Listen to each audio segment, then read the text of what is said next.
nanay niya askal. Tatay niya lang ang ano, ang pure breed. Kaya hindi siya 100% chow chow. Pero characteristic ng chow chow, makita mo kasi ano siya eh, nanggigir sa amo. Pag paliliguan na,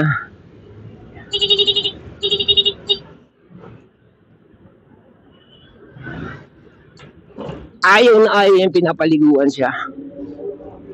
Eh, kailangan mong paliguan kasi lalo na pag ano siya, indoor dog. Ang baho! Ang baho ng aso. Sabagay, generally yung aso mabaho, ano. Pero si iba yung kumbaga sa tao, amoy anghit, amoy nagko-construct. yung ayoko naman mag-ano ng construction kasi nasa construction din ako.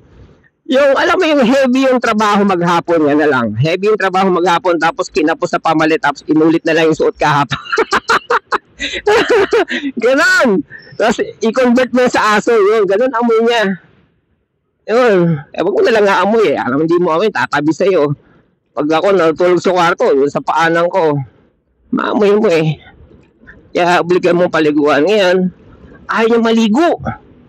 Lalo na yung, alika, ligo tayo, gagano'n boss, kakalagyan, oh, good luck, nakagat na ako yan, hindi bumaon, pero masakit. Kakagating ka talaga. Nakakatakot pa naman yung pag nagigir. Parang hindi yun yan, laki ng boses yan eh. Wawarningan ka, sige, subukan mo. Ganun, pag nag-gire. Kaya ginagawa ko, alam ba, si teacher nag-ano yan lagi, nagko-corroborate kami yan, nagkukonsyabahan kami, kikindatan na lang ako niyan. Tapos sabi mo, itali mo na, dali. Sabi ko, kung masasabihin, nakakaintindi, matalino yan eh. Itali mo na. Eh, pag narinig niya yung kadena, basta naalala niya yung ano, may experience niya na kumuha ng kadena, tinali, tapos, basta meron siyang memory na ang ganon, asahan mo, hindi mo na mauulit yon. Ganon. Ayun yung word, command word namin, signal word namin ni teacher, natatandaan niya yun. The word tali, the word ligo, minsan nga, LI na lang, the word LI, lahat ng word natatandaan niya. Minsan yung habit na nga lang eh, yung ano, yung, halimbawa, Sabado, no, o si teacher maglalaba, magsasampay, magwawalis, tapos nung malinis din bahay, sabay paliligo. Yung ganong ano, ang tawag sa ganong routine, pag nakita niya magtatago na sa kwarto kasi may taguan niya yung kwarto eh. Sa kwarto nila Vincent, tatago yun doon. So, ba't kayo tatago dyan? Parang magsasalita, alam ko nakasunod eh. Nagwalis na kayo, nagsampay na kayo, nagmap na kayo. Ako na yung target nyo, no? Hindi mo nang malapitan yun. Nananakmal. Hindi ka naman lalapain, pero puta. Gano'ng itsurang aso, sakmaling ka. Try mo. Try mo. Anyways. Kita na tayo sa bagong bayan.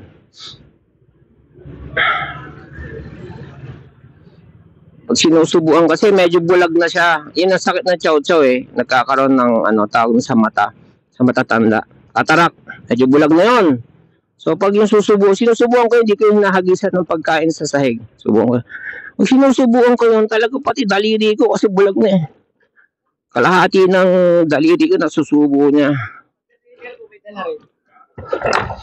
And pag yung mali yung tansya niya, masakit-sakit yung sakmal niya. Sama yung kamay mo. Sa kalahati ng kamay mo. Kaya pag susubuan ko siya, sasabihin ko sa kanya, huwag mo sasama kamay ko Sabihin mo ngayon. Otherwise talagang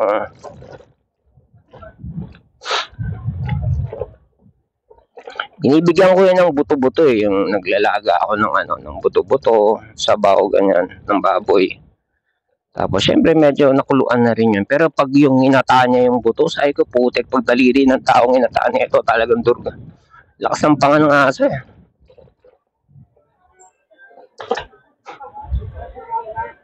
Wala palang ulan dito.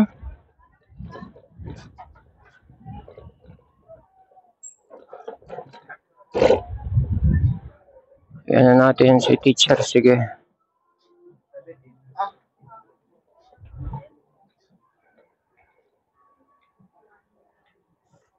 Pasok tayo.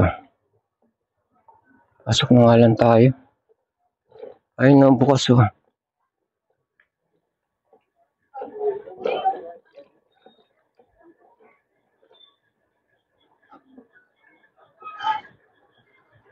So, ako na. Ewan na uniform.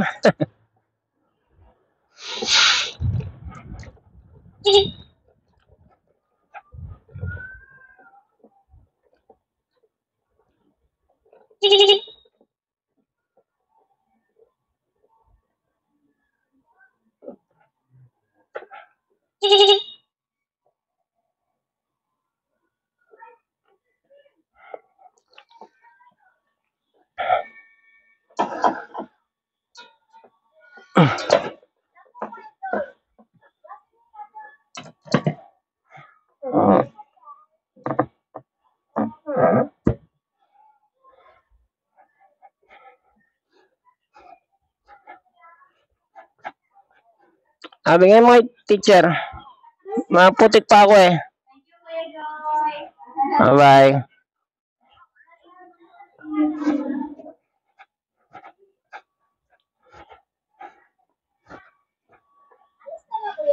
Ha? Okay.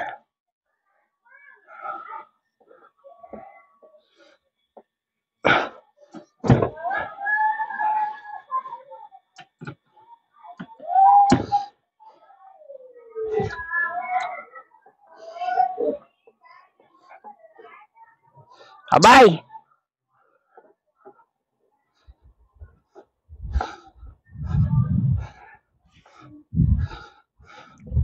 Kaya pala eh. Ayaw mo yung teacher, nagiinuman dito eh.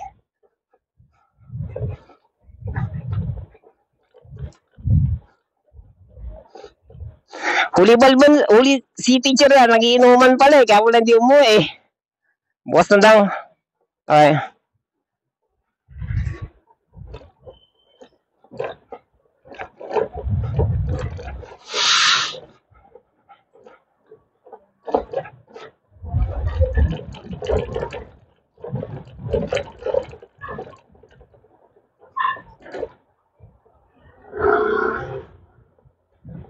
Inuman.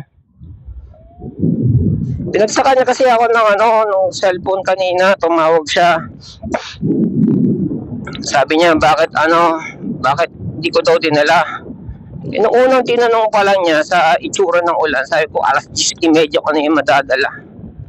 Ganyan. Tumawag siya, umuulan pa rin sa Antipolo eh. Dito lang wala eh. Lang patitilahin ko rin yung ulan. Sugod mo yung ulan ngayon. Naglolo ko nga switch na nakaparada lang doon sa nakaparada lang doon sa tawag doon. Sa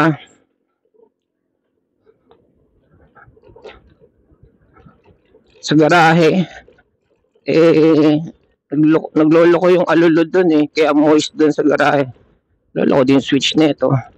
Hindi na lang okay na ulit. O yan o. Sarap.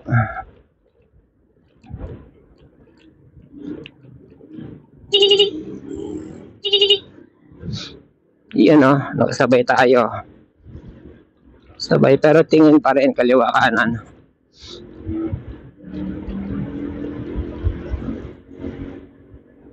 Binagsakan ako.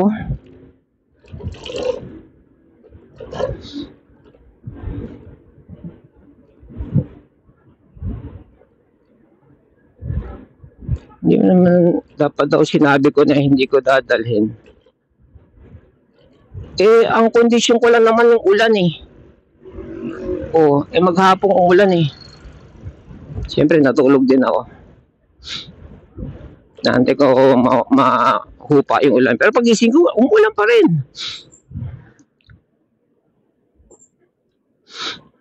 Nakikinig ako ng yung video audio sa YouTube na pinakinggan ko yun. Ang sarap ang tulogin eh, yung Pampagenius na frequency.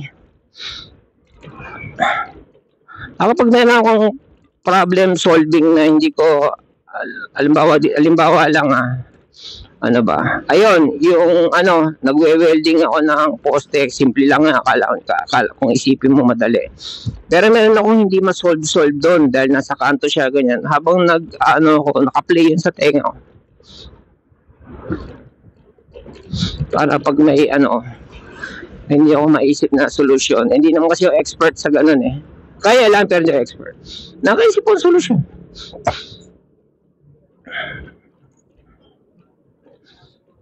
Ano siya, frequency na pampatalino.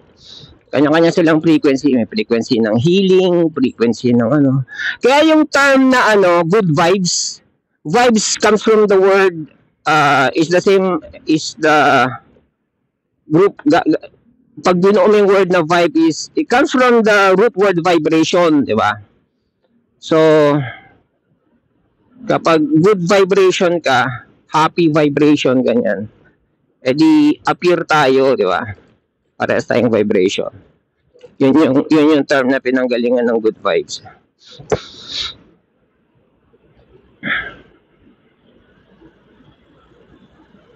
Anyway, so balik nga ako sa oras na ba? Ay, pwede pa ako bumili ng dog food.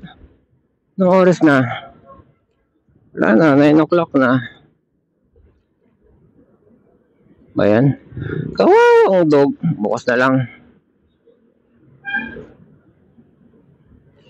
Bakit napakain ko na sila ng itlog. Tapos may sinaing ako. Yung itlog na yan, yun yung inuwi ko na 1 galon.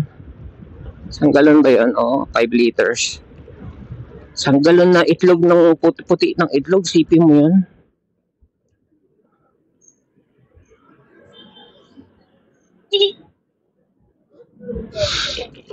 Duda ako eh. Baka luma na, baka kadiri na, baka ano. Kaya pinakain ko na sa aso.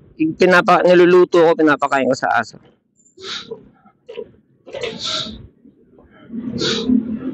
Yung dog food na binibili namin, ang pangalan, Pet 1. Isang sako, 20 kilo, 1,800 sa Robinson. So far, yun yung matino-tino na gusto nila kainin. Na medyo premium, medyo lang premium natin. Siyempre, wala nang mas premium pa sa ano. Yan na naman, may jabs oh. Pag dito ka nakatira, hindi mo na mapapansin yan. Kahit kila teacher, yung school nila, kung nandoon ako sa araw, sa mismong room amoy alam nyo yung kinakabit sa, pinapahid sa PVC kapag pagdidikitin mo, ang tawag doon PVC glue. Ganun yung amoy. Isipin mo maghapon, 8 hours ka nandoon, plus before and after ka nandoon, ganun yung masisinghot mong amoy. No wonder may katok si teacher. Ganun, ang baho talaga, may tae. Ngayon lang yan. Pas natin helmet Ngayon lang yan. Ito lang yan. Klaseng paprika yan.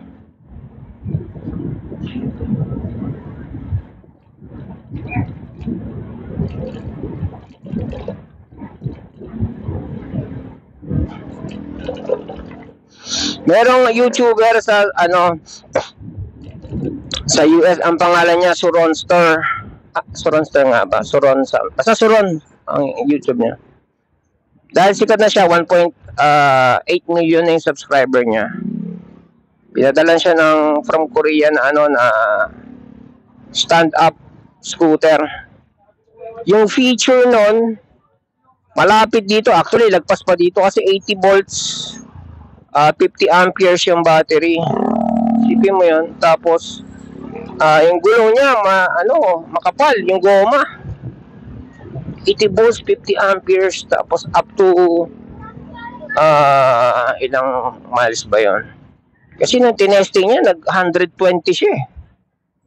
On a stand-up scooter, Sipin mo makasagasa ka ng bato nun.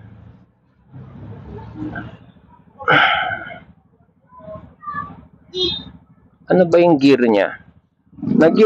Nag-deal siya naman, nakapantalon, sapatos, high cut, gloves, kompleto, helmet. Kaya, kung iitsaman siya ng bato, may konti siyang protection. Actually, yung bag, protection din yan eh. Wag lang makakalas. Kasi, yung mga dumadaos-dos ng patihaya, ubos ang likod mo nun eh. Ano kung matuling tas mahaba? Ubos ang likod mo.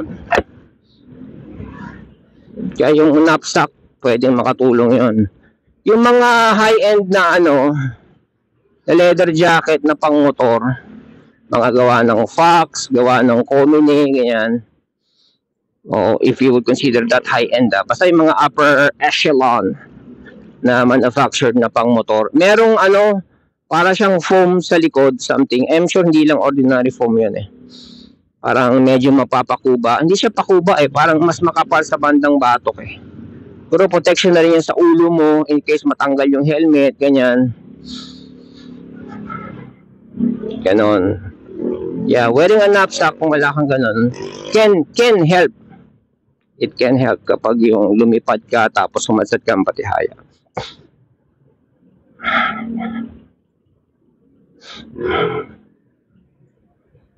Saan ba tayo? So, babalik tayo sa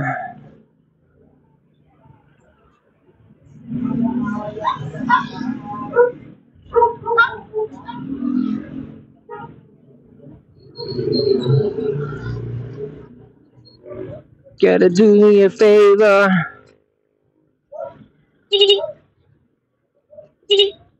And I hope you understand. Woo! Lala lang. This is populated area. Woo! Woo! Sarap. I'm a devil on the run. 6 gun level. Candle in the wind. Dun dun dun dun dun dun.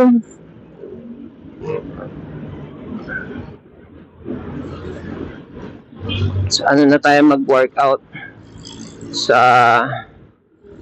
Wala na pala akong pantalon. I'm sure sarado na yung Robinson. Kano kaya pet one sa concentrate muna tayo.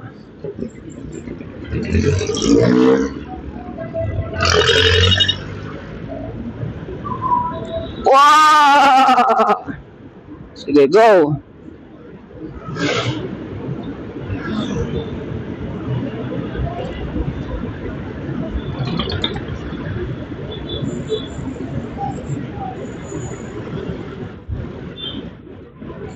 Okay. 9 o'clock, medyo populated pa rin dito.